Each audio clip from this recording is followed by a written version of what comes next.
सुबह सुबह पानी मुंह पर फेंके जाने के साथ टिया की नींद खुली। पानी उसके ऊपर डालने वाली उसकी सौतेली बहन लिप्सा थी। ये रोज का था। चल उठ महारानी, सारा काम कौन करेगा? टिया ने खुद की हालत देखी। उसके गालों पर थप्पड़ के निशान थे, शरीर पर मारने के निशान थे। उसकी हालत बहुत खराब थी। उसे अपनी सौतेली माँ बहन दोनों से पहले से ही नफरत थी। आज अपने पिता से भी हो गई थी। उसकी सौतेली माँ ईदिया बहुत शातिर औरत थी। वो हमेशा टिया के पापा हृदय के सामने टिया के साथ प्यार से पेश आती थी। लिप्सा भी अच्छी बड़ी प्यारी बेटी और बहन बनती थी। हृदय घर में ज्यादा नहीं रहते थे, वो बाहर काम करते थे। वो एसके कंपनी के ओनर के मैनेजर थे। टिया को हमेशा लगता था कि पापा उससे बहुत प्यार करते हैं, पर वो गलत थी। उसके पापा ने आज एक बार भी नहीं पूछा कि वो लड़का सच में उसका बॉयफ्रेंड है या नहीं। बस लिप्सा का रोना गाना सुनकर ही उन्होंने उन्हें मारना पीटना शुरू कर दिया कि उसने अपने बॉयफ्रेंड को घर बुलाया था, जबकि वो लड़का लिप्सा का बॉयफ्रेंड था। पकड़े जाने पर लिप्सा ने सारा इल्जाम टिया पर लगा दिया। हृदय ने कहा कि उसने उसकी इज्जत की भी नहीं सोची। उन्होंने कहा कि वो सच में उसकी नाजायज औलाद है। वो एहसान फरामोश है कि उन्होंने उसे पाल पोस कर बड़ा किया है और वो उसके एहसान का ये सिला दे रही है। ईदिया और लिप्सा ने जो नाटक किया था, उसकी वजह से हृदय ने टिया को बहुत मारा था। लिप्सा के बॉयफ्रेंड ने भी उसे बुरी तरह से फंसा दिया था। टिया को अपनी किस्मत पर बहुत रोना आ रहा था। बचपन से ही वो अपनी सौतेली माँ और बहन का जुल्म सह रही थी। उसे लगता था कि उसके पापा उसे बहुत प्यार करते हैं, लेकिन आज उन्होंने भी साबित कर दिया था कि वो उनके लिए कोई मायने नहीं रखती। वो बस उनकी एक गलती है जिसका बोझ वो जिंदगी भर ढो रहे हैं। टिया को आज दो जिंदगी के सबसे बड़े धोखे मिले थे। पहला तो वो जिस लड़की से वो प्यार करती थी, उसने उसे धोखा दिया। वो किसी और लड़की के साथ रिलेशनशिप में आ गया था क्योंकि टिया उसे खुद को कभी छूने नहीं देती थी, इसलिए। और दूसरा धोखा उसके पापा से मिला था, जिन्होंने आज कह दिया था कि वो बस एक बोझ है। ये सब याद करके टिया रोने लगी। अब रोना बंद करो और सीधे काम पर लग जाओ, अगर और मार नहीं खानी है तो। ये लिप्सा ने कहा। मुझे बहुत भूख लगी है। अंदर आते हुए उसकी सौतेली माँ ने भी कहा। लगता है रात के मार खाने से पेट नहीं भरा है, और मार खानी है क्या? ये उसकी सौतेली माँ ने कहा। तो टिया रोने लगी। तो लिप्सा ने उसके बाल पकड़ लिए और बोली, अगर पापा को कुछ भी बताया ना तो तुझे घर से निकलवा दूंगी। बड़ी आई मेरे पर्सनल मामले में टांग अड़ाने वाली। सुना है तेरे बॉयफ्रेंड ने तुझे धोखा दे दिया? आखिर तू है ही इस लायक। चल अब ज्यादा नाटक मत कर और सीधे काम पर लग जा, वरना पापा से कहूंगी कि तूने मुझ पर अटैक कर दिया है। तभी टिया रोते हुए बोली, मैं जल्दी से काम कर देती हूँ। और रोते हुए बड़ी मुश्किल से अपने बेड से उठी और बाथरूम में गई और फ्रेश होकर आई और सीधे किचन में गई। उसके पापा ऑफिस जा चुके थे और रोते हुए सारा काम करने लगी। उसके पूरे शरीर में दर्द हो रहा था। उसका दिल कर रहा था कि वो सुसाइड कर ले, पर वो ऐसा नहीं कर सकती थी। उसे अपनी माँ का सपना पूरा करना था। उसने घर का सारा काम किया और अपने कमरे में गई। उसे आज का खाना भी नहीं दिया गया। वो कमरे में बैठकर रोने लगी। वो बोली, मम्मा, क्यों आप मुझे छोड़कर अकेली भगवान के पास चली गई? मुझे भी क्यों नहीं लेती गई? मुझे लगता था पापा मुझसे बहुत प्यार करते हैं, पर वो तो मुझसे बिल्कुल भी प्यार नहीं करते। मैं उनकी नाजायज औलाद हूं ना। वो दोनों मुझे बहुत मारते पीटते हैं। वो मुझसे अच्छे से बिहेव नहीं करते। तीनों बहुत बुरे हैं। आई प्रॉमिस मम्मा, मैं एक दिन बहुत रिच बनूंगी, फिर दिखाऊंगी कि मैं आपकी बेटी हूँ। और ये कहकर टिया रोने लगी। टिया बहुत ही दुबली पतली थी, लेकिन भगवान ने उसे इतनी खूबसूरती दी थी कि कोई भी देखकर पागल हो जाता था। वो सच में बहुत खूबसूरत थी और वो अपने कॉलेज के सबसे हैंडसम हंक अव्यांश खन्ना की गर्लफ्रेंड थी। अव्यांश ने उसे गर्लफ्रेंड सिर्फ इसलिए बनाया था क्योंकि वो बस उसकी खूबसूरती देखकर उस पर फिदा हो गया था और उसके साथ टाइम पास करना चाहता था। पर टिया ने कभी भी उसे खुद को छूने तक नहीं दिया था।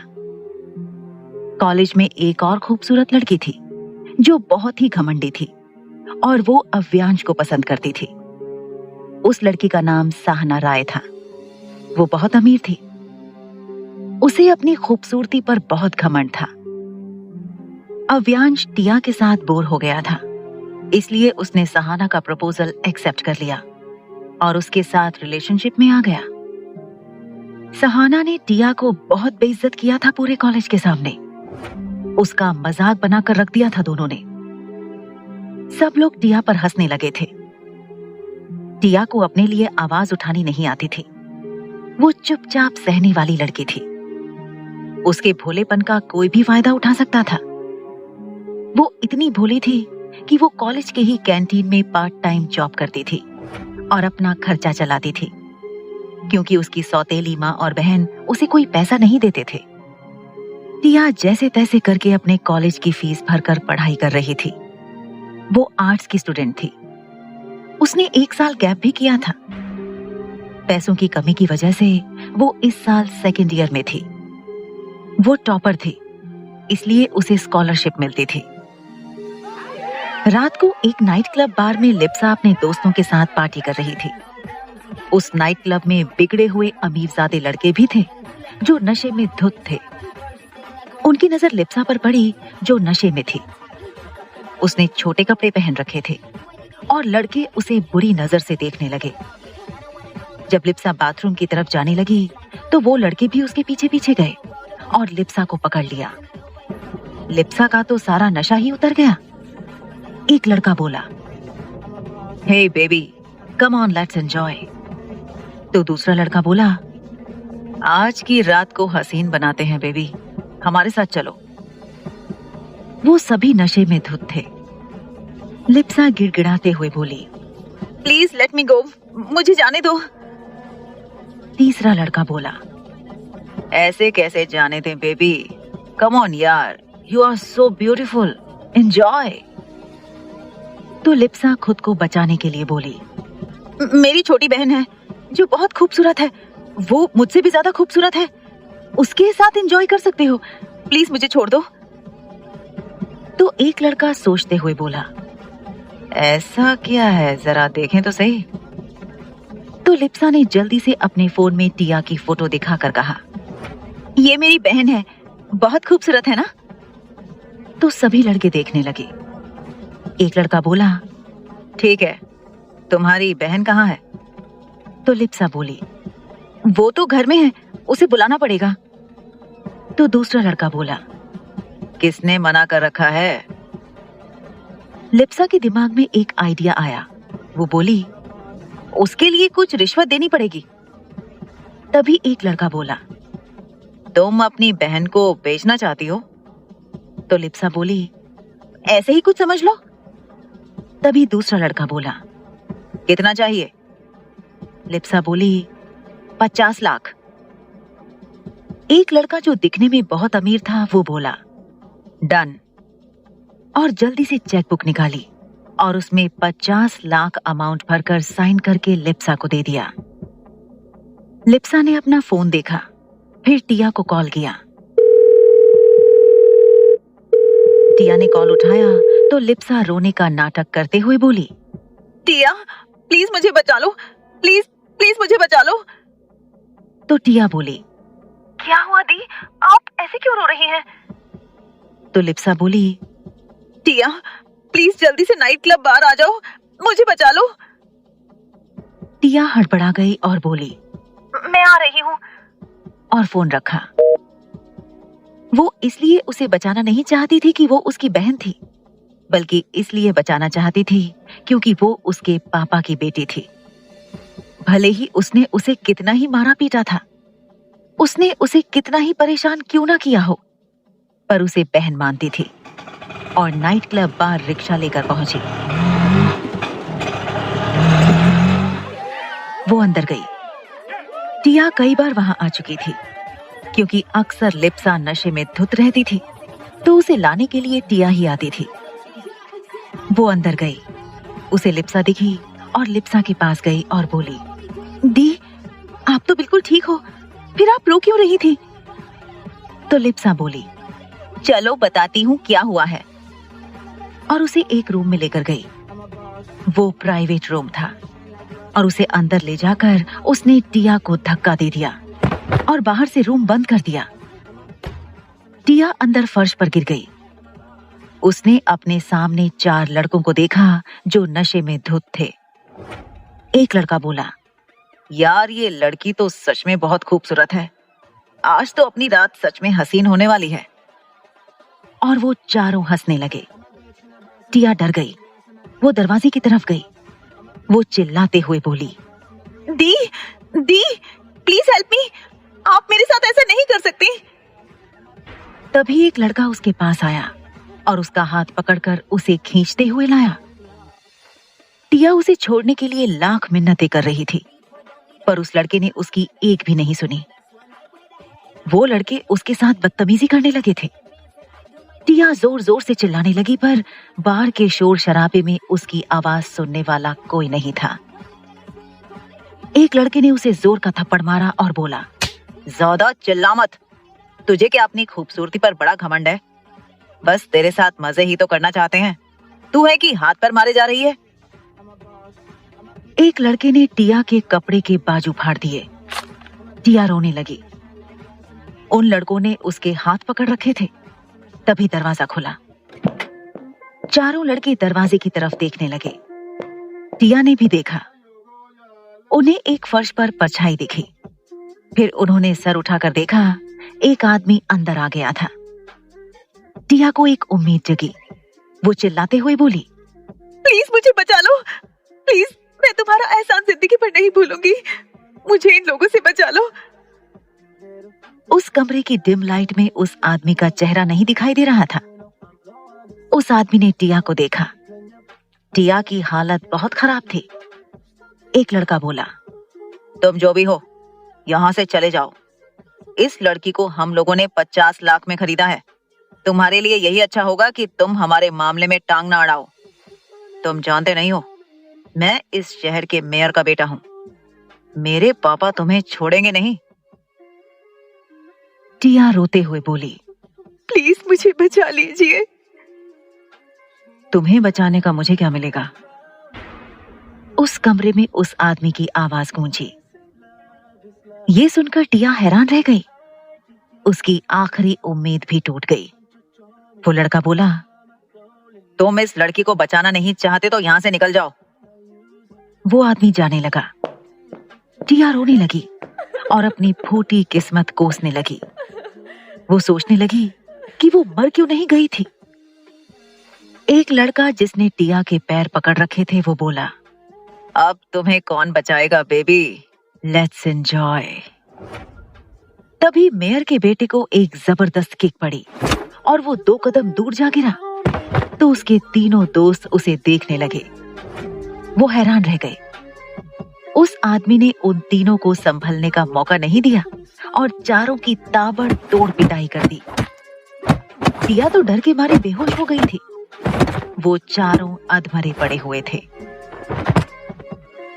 उस आदमी ने अपना कार्ड निकाला और उनके पास फेंकते हुए बोला, 50 लाख बोला था ना तुम लोगों ने, इसमें 1 करोड़ है, अपना अच्छे से इलाज कर लेना। तभी वहां 5 आदमी और आ गए। एक लड़का बोला, क्या हुआ, कोई तूफान आया है क्या? वो ऐसे बोल रहा था जैसे सोकर उठा हो और नींद में ही हो। वो लड़का उस आदमी का भाई था। उन लोगों ने टिया को देखा। उस आदमी ने अपना कोट उतारा और टिया को ढक दिया। उसका भाई बोला, भाई लगता है सीरियस मामला है, इस लड़की को हम यहाँ नहीं छोड़ सकते। इसको अपने साथ ले चलते हैं। जब इसको होश आ जाएगा तो इसको इसके घर पर छोड़ देंगे। वैसे आप उठाओगे कि मैं उठाऊं? तो वो आदमी बोला, उसकी कोई जरूरत नहीं। और उसने टिया को अपनी बाहों में उठा लिया। वो लोग वहां से चले गए। बाहर 4-5 मर्सिडीज खड़ी थी। वो उनमें बैठकर चले गए। वो गाड़ियां सड़क पर चलने लगी और एक आलीशान घर के सामने रुकी। वो आदमी टिया को बाहों में लिए एक आदमी के बैक सीट के डोर ओपन करने के बाद निकला।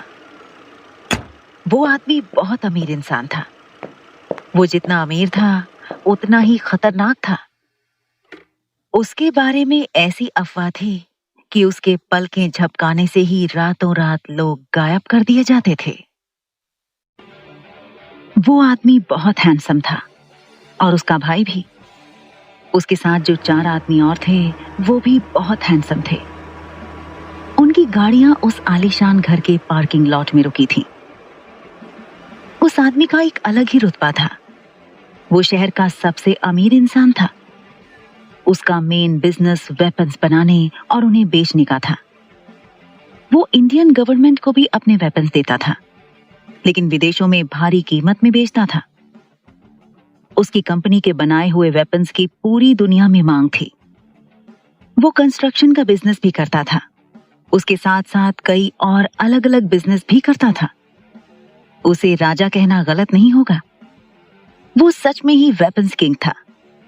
कंपनी के बनाए हुए वेपन को दुनिया भर की मिलिट्री एयरफोर्स अपने देश की सुरक्षा के लिए विदेशी सरकारें भी मांगती थी। हथियारों को खरीदने के लिए भी विदेशी सरकारें कितना भी पैसा बहाने के लिए तैयार थीं। उस आदमी की उम्र 33 साल थी। वो बहुत ही यंग, हैंडसम और चार्मिंग था। उस पर अमीर घराने की लड़कियां मरती थीं। यही नहीं, आम लड़कियां भी उससे शादी करना चाहती थीं। उसके बारे में यह भी अफवाह थी कि उसे लड़कियां पसंद नहीं हैं। वो गे है, पर ऐसा कुछ नहीं था। वो आदमी ही था, बस वो लड़कियों से दूर रहता था। वो बहुत ज्यादा गुस्से वाला इंसान था। वो गुस्से में बहुत भयानक लगता था। बिजनेस की दुनिया में उसे एक नाम मिला था, मौत का देवता। वो सच में मौत का देवता ही था। अगर उसका दिमाग फिर जाता था तो वो सब कुछ रौंद डालता था। उसके पास अच्छी खासी क्वालिटी टेक्नोलॉजी पावर्स भी थी। मतलब वो एक हैकर भी था। वो इंडिया का वेपन्स किंग था। वो आर्यन खानदान का बड़ा बेटा था। लोग उसके दादाजी और उसकी बहुत इज्जत करते थे। वो बहुत इज्जतदार खानदान से था। वो इहित आर्यन का बड़ा पोता था। उसका नाम अश्वत इहित आर्यन था। उसके छोटे भाई का नाम आदित्य इहित आर्यन था। आदित्य अश्वत से 8 साल छोटा था। उनके साथ उनका मैनेजर प्रत्यूष, पीए ओहस, सेक्रेटरी रचित और एक क्लोज फ्रेंड अभ्रम था, और बाकी बॉडीगार्ड्स थे। अंदर जाने से पहले आदित्य बोला, भाई सोच लो, दादाजी इस लड़की को देखेंगे तो बहुत से सवाल करेंगे। उन्हें बहुत बुरा लगेगा कि आप एक लड़की को उठा ले आए हो। अश्वत ने उसे घूर कर देखा। अभ्रम ने कहा, हाँ अश्व, तेरा छोटा भाई सही कह रहा है। ऊपर से तेरे दादाजी चाहते हैं कि तू जल्द से जल्द शादी कर ले। लड़की देखकर तो बवाल मचा देंगे। मैं नहीं आ रहा, मैं तो सीधे घर जा रहा हूं। ये कहकर वो भाग गया। तभी आदित्य ने कहा, धोखेबाज कहीं का, भाई ऐसे धोखेबाज दोस्त ना पाला करो। तब तक अश्वत टिया को लेकर अंदर जा चुका था। फिलहाल उसके दिमाग में एक प्लान चल रहा था। उसके दादाजी लिविंग रूम में ही उनका वेट कर रहे थे। वो हमेशा ऐसा करते थे। उन्हें अपने पोतों की बहुत चिंता थी। वो मरने से पहले अपने पोते की औलाद देखना चाहते थे, पर अश्वत शादी करने को राजी ही नहीं था। उसके दादाजी ने देखा कि उसका पोता एक लड़की को बाहों में उठाकर अंदर आ रहा है। वो बहुत हैरान थे। उन्होंने कभी भी अपने पोते को किसी लड़की के साथ नहीं देखा था, क्योंकि अश्वत हमेशा लड़कियों से दूर रहता था। पता नहीं उसे क्या प्रॉब्लम थी लड़कियों से। बाकी लोग भी अंदर आए। आदित्य प्रत्यूष के पीछे छुप रहा था, जैसे उसने कोई गुनाह कर लिया हो। दरअसल बात ये थी कि आदित्य ने थोड़ा सा पी रखा था। अगर उसके दादाजी को पता चलता तो बहुत डांटते और नाराज भी होते, इसलिए वो चुप रहा। दादाजी बोले, ये लड़की कौन है? इसे यहाँ क्यों लाए हो? आदित्य बोला, दादाजी, मैं भाई को समझा ही रहा था कि इस लड़की को लाना ठीक नहीं है, लेकिन भाई नहीं माने और ले आए। मैंने कहा था ना भाई, दादाजी नाराज होंगे, अब भुगतो। उनके दादाजी ने आदित्य की बातों का दूसरा ही मतलब निकाल लिया। वो बोले, अच्छा, तो 4वीं से शादी ना करने की वजह ये लड़की है? क्या ये तुम्हारी गर्लफ्रेंड है? ये सुनकर सभी शॉक्ड रह गए। अश्वथ शांति से बोला, हाँ। ये सुनकर तो आदित्य लगभग बेहोश होने वाला था। उसे समझ ही नहीं आ रहा था कि उसका भाई करना क्या चाहता है, क्योंकि उसे भी लगता था कि उसका भाई गे है। यही नहीं, सब हैरान रह गए। उसके दादाजी बोले, मुझे पहले नहीं बता सकते थे? इसे इतना छुपाने की क्या जरूरत थी? अगर तुम इस लड़की को पसंद करते हो तो इससे ही तुम्हारी शादी कराऊंगा। मुझे फर्क नहीं पड़ता कि ये अमीर है कि नहीं, बस मुझे अपना पड़पोता देखना है। आदित्य मन में सोचने लगा, ये सिचुएशन इतनी क्रिटिकल हो गई है, दादाजी को परपोती या परपोता देखना है। हे भगवान, भाई करना क्या चाहते हो तुम? मुझे तो लगता था आप गे हो या फिर दादाजी को खुश करने के लिए ये सब कर रहे हो। मुझे अच्छे से पता है आप उस मेकअप की दुकान चार्वी को पसंद नहीं करते, इवन किसी भी लड़की को नहीं करते। फिर अचानक इस लड़की में ऐसा क्या दिखा? कहीं पागल वागल तो नहीं हो गए हो? फिलहाल उसे अपना भाई नहीं कोई और नजर आ रहा था। वो झट से बोला, दादाजी, मेरी भाभी प्यारी है ना? तो सब हैरान होकर उसे देखने लगे। दादाजी ने तो टिया को देखा और बोले, बहुत प्यारी है, पर लगता है तुमसे बहुत छोटी है। अश्वथ के बोलने से पहले आदित्य बोला, अरे क्या फर्क पड़ता है, आजकल एज गैप कॉमन है। प्रियंका चोपड़ा को ही देख लो, अपने से 10 साल छोटे लड़के से शादी की है। भाई 33 के हैं और शायद मेरी भाभी ही कोई 21, 22, 23 की होगी। आपको तो खुश होना चाहिए, आपके लिए मेरे भाई पोता बहू लाए हैं।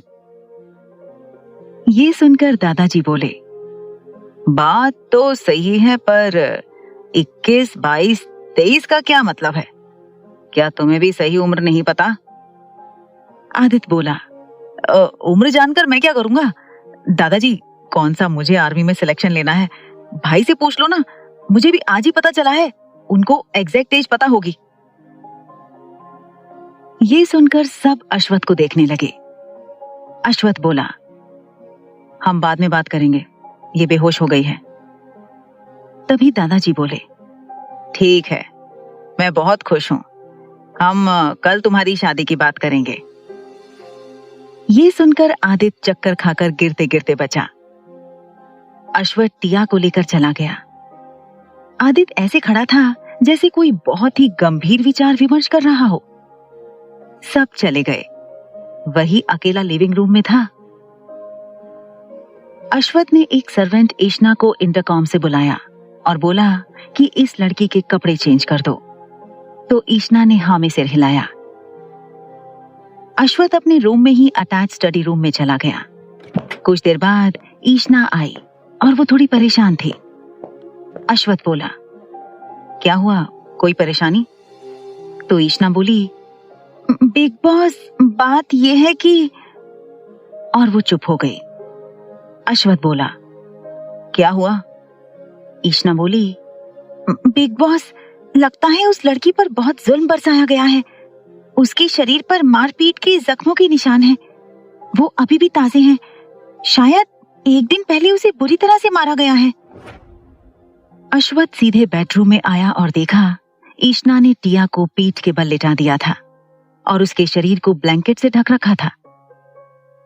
अश्वथ ने ब्लैंकेट हटाकर सिर्फ टिया के पीठ को ही देखा। उसके बाजू पर भी निशान थे। वो बोला, मैं डॉक्टर को फोन करता हूं। ये कहकर उसने डॉक्टर को फोन लगाया। दादाजी सो गए थे। पर आदित्य लिविंग रूम में ही इधर उधर घूम रहा था। जब उसने डॉक्टर नैना को आते देखा, वो सोचने लगा, डॉक्टर नैना आधी रात को आर्यन पैलेस में क्या कर रही हैं? किसने बुलाया? उसने डॉक्टर नैना का रास्ता रोक लिया और बोला, अरे डॉक्टर नैना, आप इतनी आधी रात को? डॉक्टर नैना बोली, आपके भाई ने इमरजेंसी में बुलाया है। अब आदित्य सोच में पड़ गया। डॉक्टर नैना उनकी फैमिली डॉक्टर थी। वो सीधे अश्वथ के रूम में चली गई। वो अश्वथ के बेड पर किसी लड़की को देखकर हैरान थी। वो मजाक करते हुए बोली, क्या बात है, सबको लगता है कि आप गे हो। मुझे भी यही लगता था, पर आप तो। बीच में ही बात काटते हुए अश्वथ बोला, डॉक्टर नैना, मैंने आपको इलाज करने के लिए बुलाया है, ना कि मैं गे हूं या नहीं हूं इसके लिए नहीं। अपना काम पूरा कीजिए। और अपने बेडरूम से ही अटैच बार में चला गया। वहां जाकर वो वाइन पीने लगा। वो प्लानिंग कर रहा था।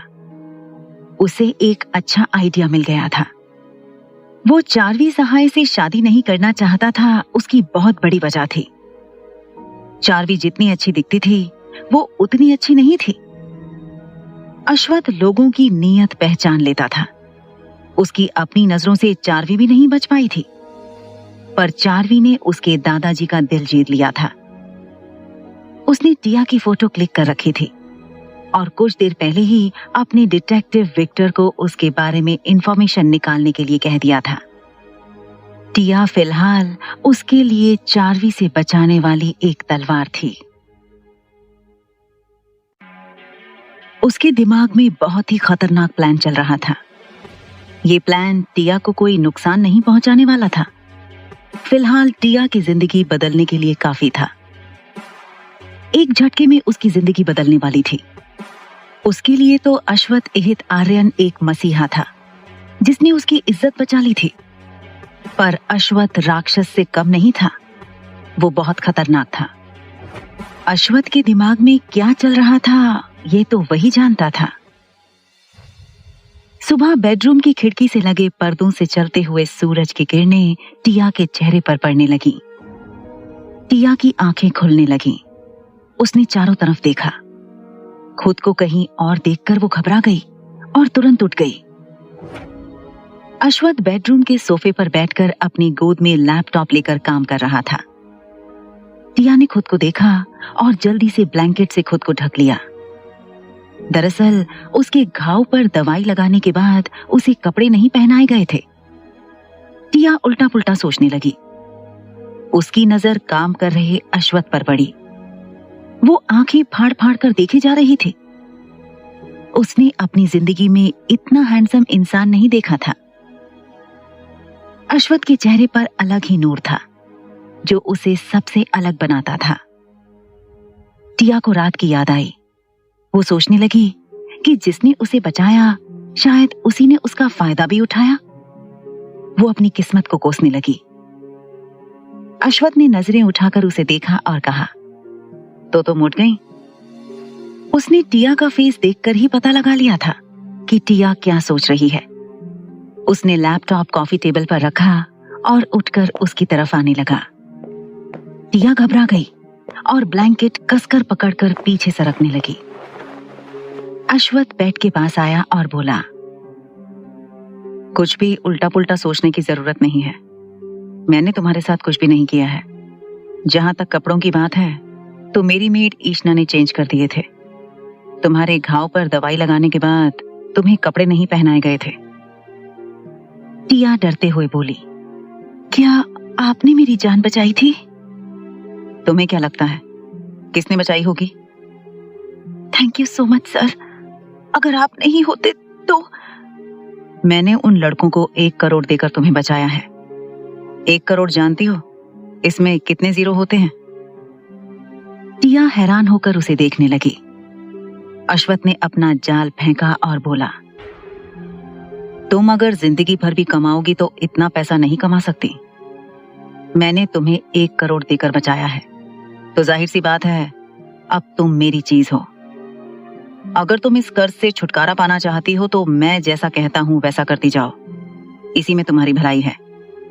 लोग मुझे राक्षस बुलाते हैं, टिया डरकर सर से पांव तक कांपने लगी। अश्वथ सही तो कह रहा था। वो अगर जिंदगी भर भी कमाती तो 1 करोड़ नहीं कमा पाती। उसके लिए तो 1000 भी बहुत होते थे। यहां तो 1 करोड़ की बात हो रही थी। तभी अश्वथ बोला, मैंने कुछ कहा? तुम अब मेरी चीज हो। तुम्हें मेरी सारी बातें माननी होगी। मुझे पता है तुम्हारे घर वालों को तुम्हारे जीने और मरने से कोई फर्क नहीं पड़ता, और तुम्हारे पास रहने के लिए कोई ठिकाना भी नहीं है। तो मेरा काम तुम्हें करना ही पड़ेगा, समझी? तो टिया डर गई और जल्दी से अपना सिर हाँ में हिलाया। वो कर भी क्या सकती थी? वो बुरी तरह से फंस चुकी थी। अश्वथ सही कह रहा था। अगर वो घर जाती तो उसकी सौतेली माँ और बहन उसे घर से निकाल ही देते। फिर पता नहीं वो कहां भटकती रहती। इसलिए उसने हाँ में सिर हिला दिया। तभी अश्वथ ने कहा, वेरी गुड, वो बाथरूम में जाओ और जाकर नहा लो। जाओ। टिया कंफ्यूज थी और डरी हुई थी। उसने ब्लैंकेट को कसकर पकड़कर ओढ़ा हुआ था। अश्वथ ने उसे घूर कर देखा और कहा, गो नाउ। तो टिया डरते डरते ब्लैंकेट को लपेटे हुए उतरी। वो डर से कांप रही थी। अश्वथ ने उसे देखा और अपने लंबे हाथ आगे बढ़ाए और आगे बढ़कर उसे अपनी बाहों में उठा लिया। टिया इतनी घबरा गई कि उसकी धड़कन कम ज्यादा हो रही थी।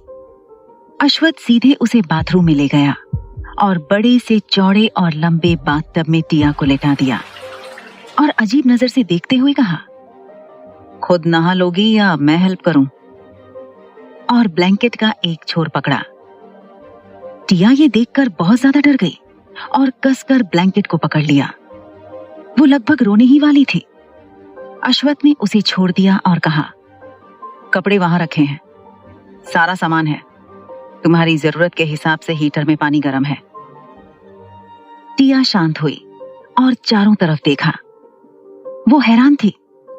वो एक साफ आलीशान कस्टम मेड बाथरूम में थी।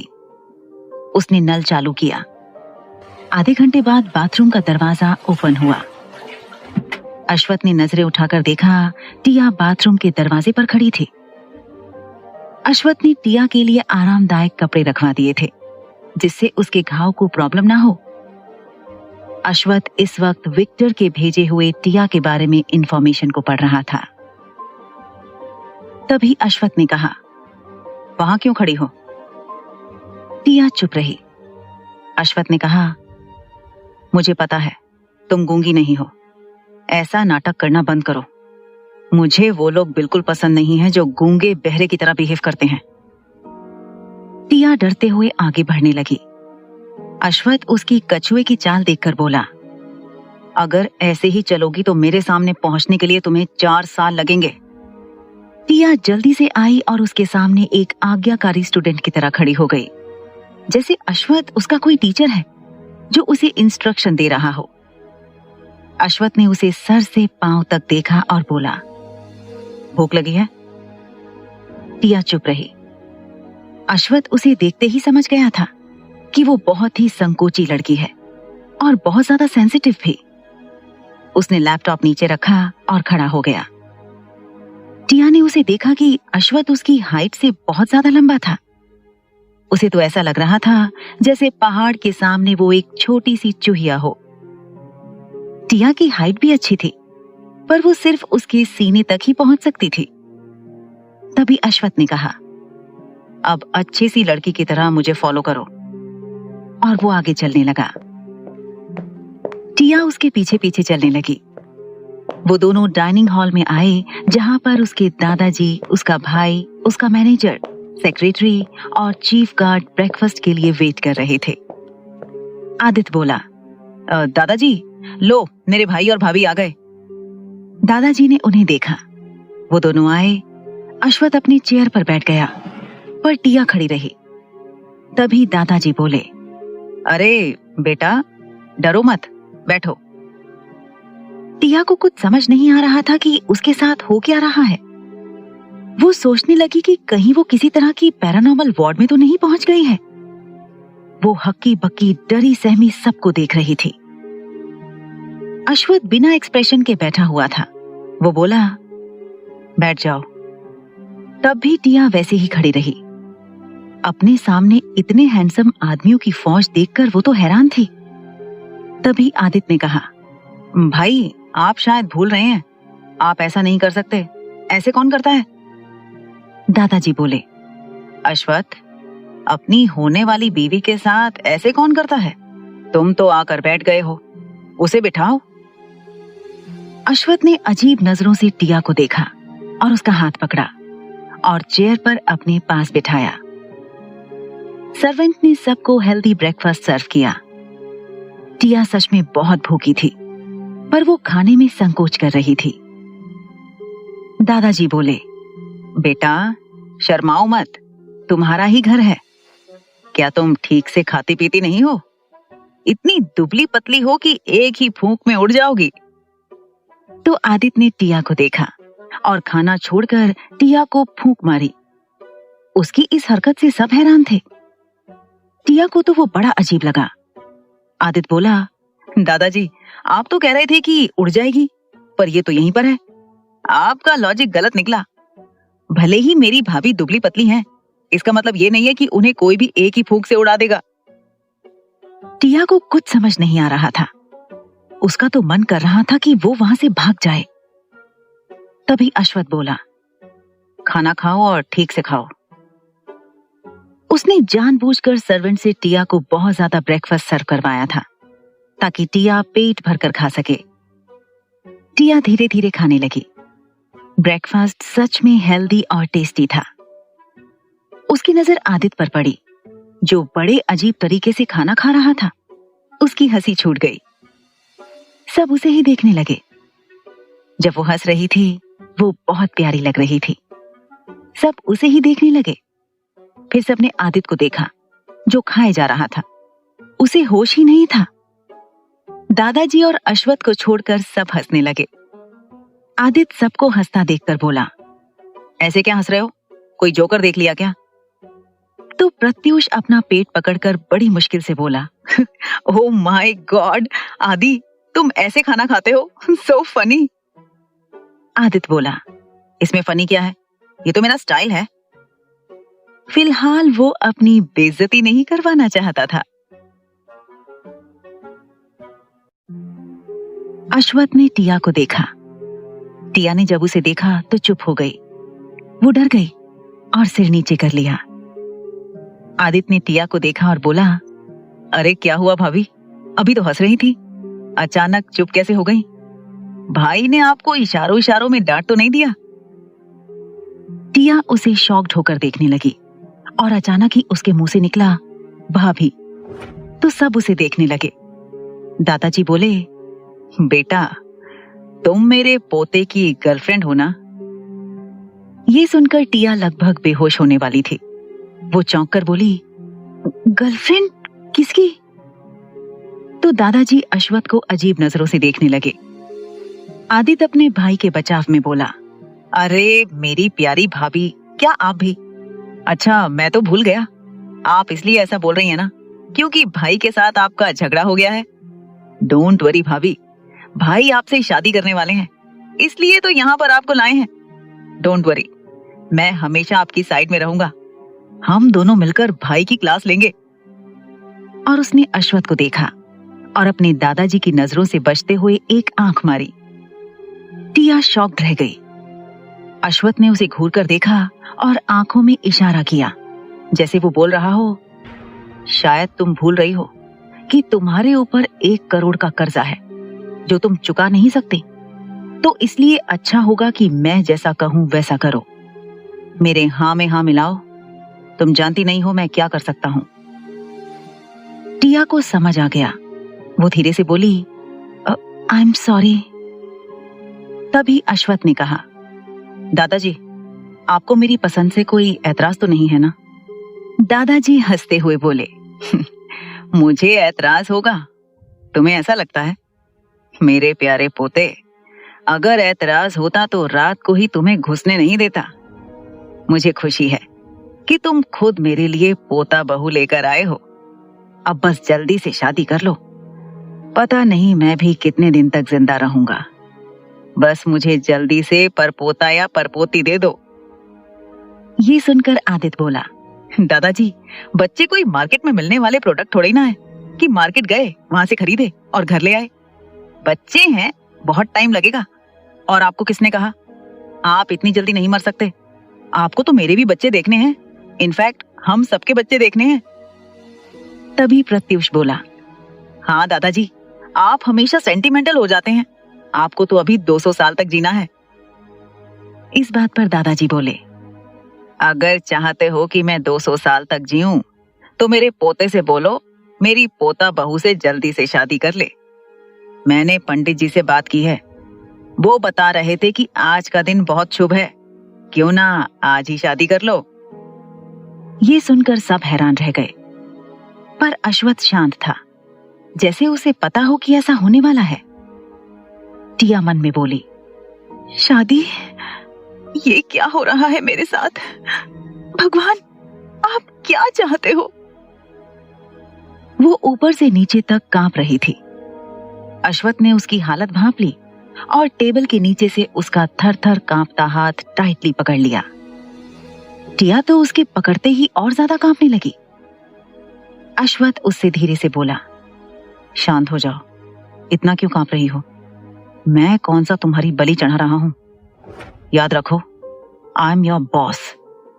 ये सुनकर टिया खुद को नॉर्मल दिखाने की कोशिश करने लगी। वैसे भी वो अपनी सौतेली माँ और बहन के जुल्म सहने के बाद भी अपने पापा को ऐसा कुछ नहीं दिखाती थी। वो हमेशा उनके सामने ऐसा दिखाती थी कि वो खुश है। ये कहो कि अपने दर्द छुपाने में महारत हासिल कर ली थी उसने। अश्वत्थ उसकी उंगलियों के एक्यूपंक्चर पॉइंट को दबाने लगा ताकि वो कोई गड़बड़ ना कर दे। एक तरह से वो उसे शांत कर रहा था। अश्वत्थ के छूने से टिया के अंदर बिजली के झटके लग रहे थे। उसके दिल में तूफान उठ रहा था। उसे अश्वत्थ के छूने से नेगेटिव वाइब्स नहीं आ रही थी, उसे पॉजिटिव वाइब्स आ रही थी। तभी आदित्य जोर से दहाड़ते हुए बोला, क्या कहा दादाजी आपने? ओ माय गॉड, मेरे भाई की शादी आज ही होगी? वाओ वाओ, यानी मेरे भाई की शादी? पर दादाजी, इतने कम टाइम में तो। इस बात पर दादाजी बोले, तुम सबको तो पता ही है, अगर इस शादी को हम सीक्रेट नहीं रखते हैं तो मेरी पोता बहू को नुकसान पहुंचाने वाले बहुत हैं और मैं ऐसा कुछ नहीं चाहता। तो ये सुनकर अश्वत्थ बोला, मुझे इससे कोई फर्क नहीं पड़ता दादाजी, पर हम कब तक छुपा कर रखेंगे? एक ना एक दिन तो सबको बताना ही पड़ेगा, और मेरे होते हुए ऐसा कौन कर सकता है? तभी आदित्य ने कहा, कौन कर सकता है? कौन कर सकता है का क्या मतलब है? हम सब जानते हैं ऐसा कौन कर सकता है। आई थिंक दादाजी इज राइट। सब पागलों की तरह चिल्लाने लगे। टिया की तो हालत खराब हो रही थी। वो इतने सदमे में थी कि उसे एहसास ही नहीं था कि उसकी शादी हो गई। अश्वत्थ ने उसे जैसा कहा वैसा ही करती गई। उनकी शादी बस कुछ लोगों की मौजूदगी में ही हुई। अश्वत्थ के कुछ क्लोज फ्रेंड्स और आदित्य के कुछ क्लोज फ्रेंड्स ही थे। फिलहाल वो लोग तो पीकर टुन्न पड़े थे, जैसे अश्वत्थ की नहीं उनकी शादी हुई हो। टिया ने खुद को बड़े से मिरर में देखा। वो किसी रानी से कम नहीं लग रही थी। उसने डिजाइनर ब्राइडल लहंगा पहन रखा था। वो बहुत ही खूबसूरत था और कस्टम मेड था, और वो पिंक कलर में था। पिंक कलर उसका फेवरेट कलर था। उसका सपना था कि उसकी शादी हो तो वो ऐसे ही कपड़े पहनकर शादी करे। उसे यकीन नहीं हो रहा था कि ये सच है। वो सच में किसी राजा की रानी लग रही थी। उसे केयर टेकर्स ने अच्छे से तैयार किया था। उसने अपने मांग पर लगे सिंदूर को देखा। उसे शादी के वक्त अश्वत्थ का मांग में सिंदूर भरना याद आ रहा था। उसने अपने गले में पहने मंगलसूत्र को देखा। वो इस तरह से डिजाइन किया गया था कि कोई कह ही नहीं सकता था कि वो मंगलसूत्र है। वो एक तरह का डिजाइनर पतली चेन का नेकलेस था। उसमें डबल ए का सिंबल था। वो बहुत ही प्यारा और खूबसूरत था। वो बड़े ध्यान से उस मंगलसूत्र को देख रही थी।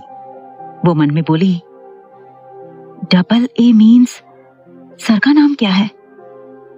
और वो सोचने लगी। तभी अश्वथ बाथरूम से नहाकर बाथरोब पहनकर बाहर आया और बोला, double A means Ashwath Aryan. तो टिया आवाज सुनकर डर गई और हड़बड़ाकर वहीं गिर पड़ी। उसने सिर उठाकर अश्वथ को देखा, जो टॉवल से अपने बालों को सुखाते हुए उसे अजीब नजरों से देख रहा था। वो बोला, इतना डरने की जरूरत नहीं है।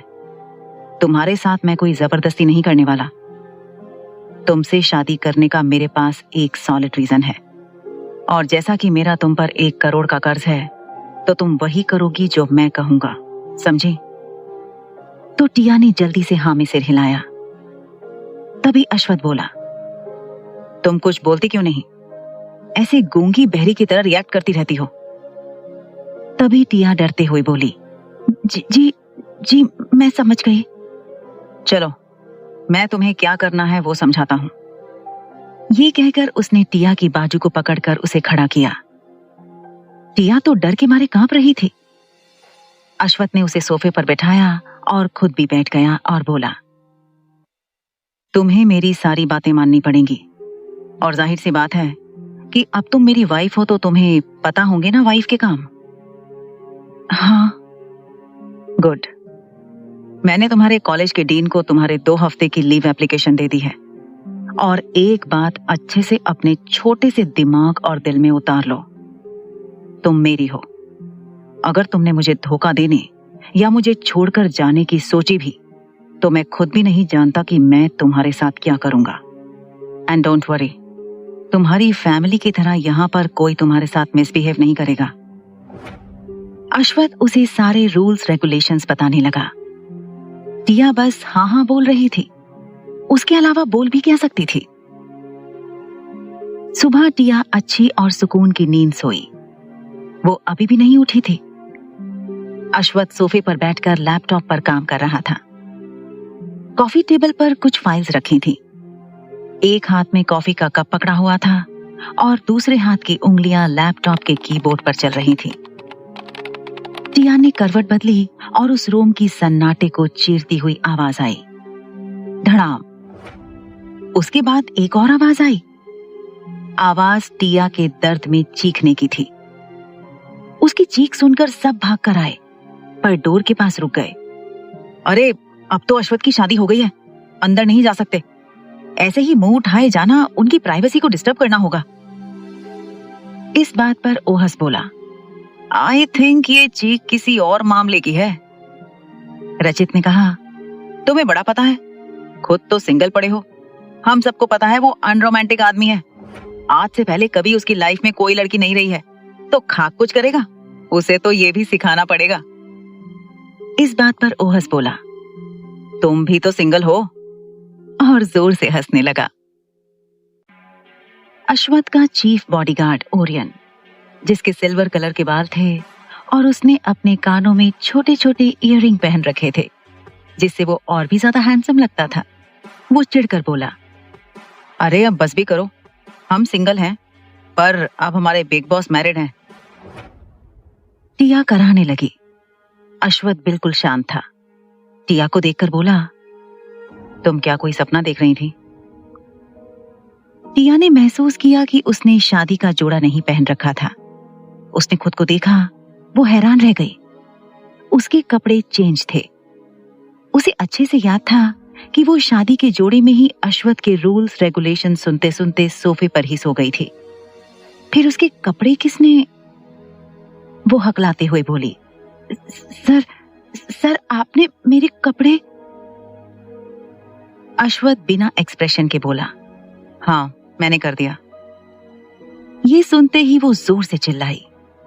इस बार दरवाजे के पीछे खड़े लोगों से रहा नहीं गया और वो सब सीधे बदतमीजी के साथ अंदर घुस आए।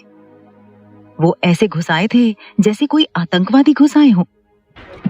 आदित्य बोला, सॉरी भाई, हमें गलत मत समझना, पर हमसे रहा नहीं गया। भाभी क्यों चिल्ला रही थी? कहीं आपने उनके साथ कुछ किया तो नहीं? ओहस बोला, बिग बॉस क्या हुआ? ओरियन ने टिया को देखा और बोला, अरे हम लोग गलत टाइम पर आ गए, चलो चलो। इस बात पर आदित्य बोला, ऐसे कैसे चलें? पहले पता तो चले हुआ क्या है। अश्वथ बोला, कुछ नहीं हुआ, तुम्हारी भाभी बेड से गिर गई। ओरियन सबको धक्का देते हुए बाहर निकाल लाया। तभी आदित्य बोला, क्या कर रहे हो? ओरियन ने कहा, अरे यंग मैडम भी वहां रहती हैं, हमें अब पहले जैसे बेशर्मों की तरह वहां मुंह उठाकर नहीं जाना चाहिए। इस बात पर आदित्य बोला, तो क्या शर्मीला बनकर जाना पड़ेगा? प्रत्युष का मन कर रहा था आदित्य को पकड़कर पीट डाले।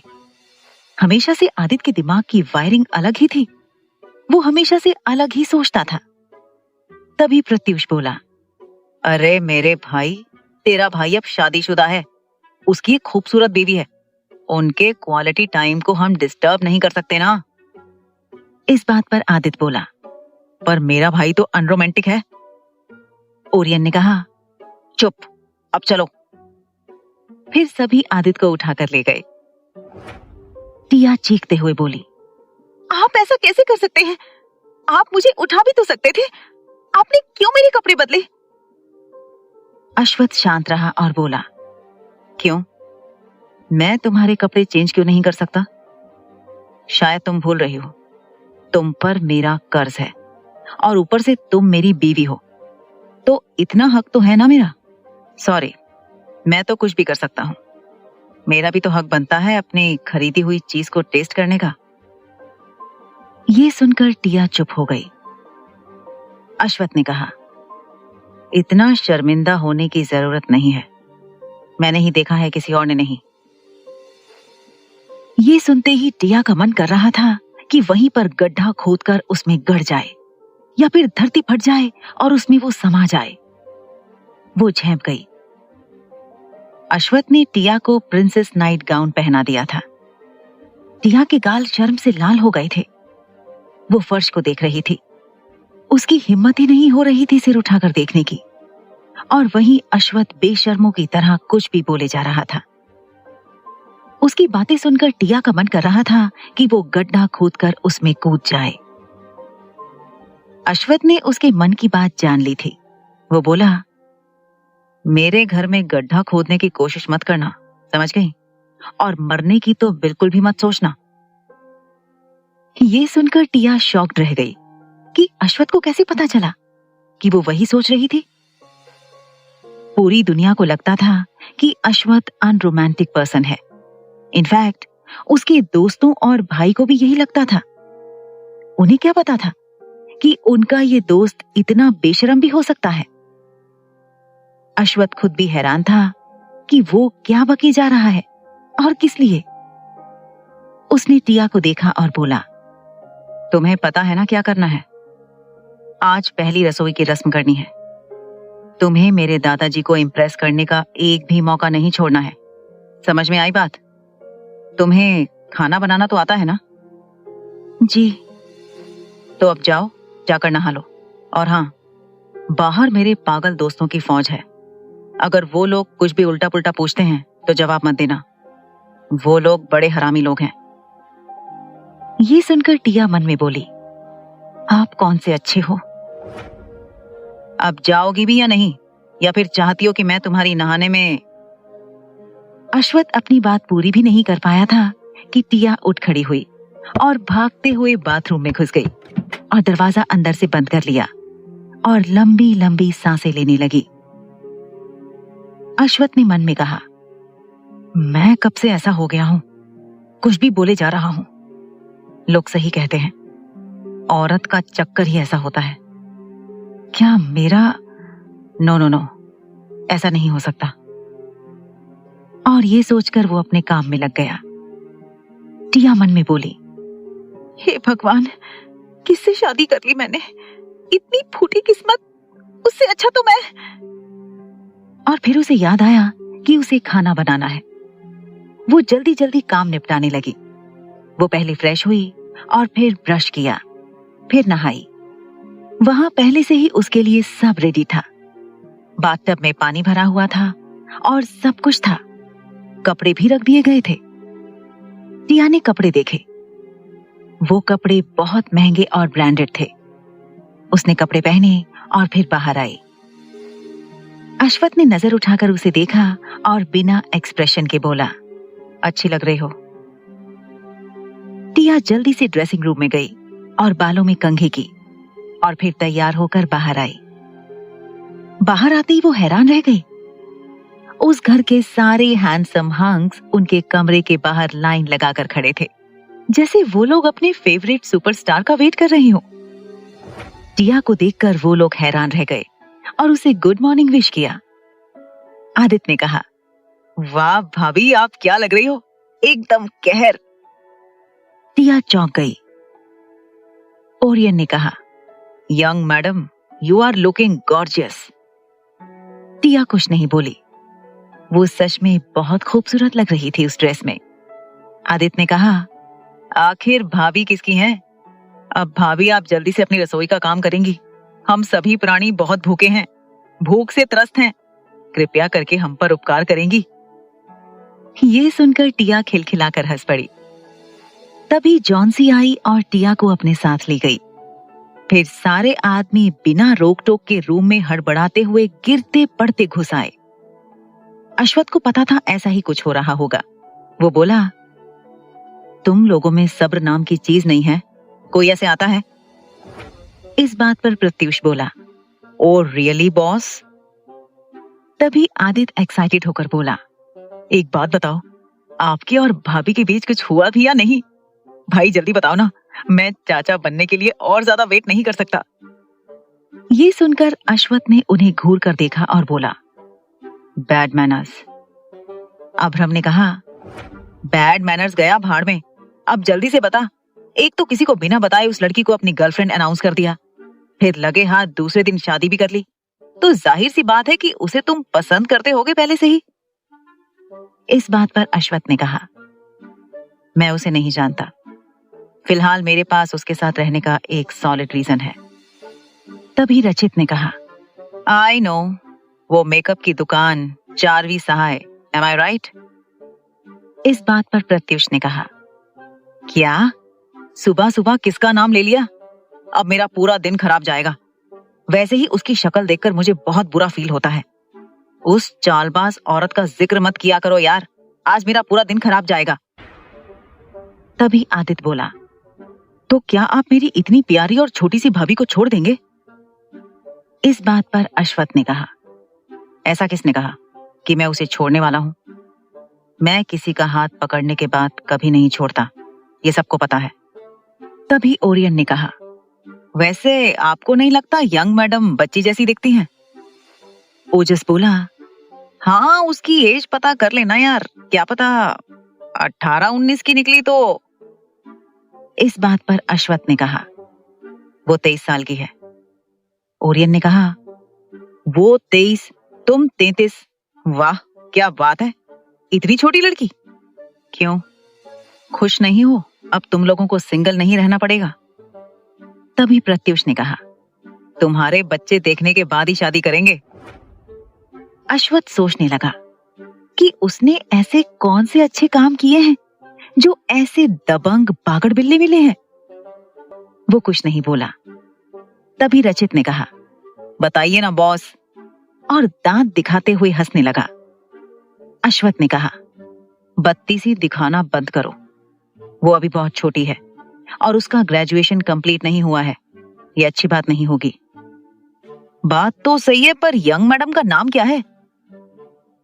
टिया आनंद अग्रवाल। इस बात पर ओजस ने कहा, आगे? और खुद ही फाइल ले ली और पढ़ने लगा। नाम टिया आनंद अग्रवाल, पिता हृदय अग्रवाल, मां उज्जवल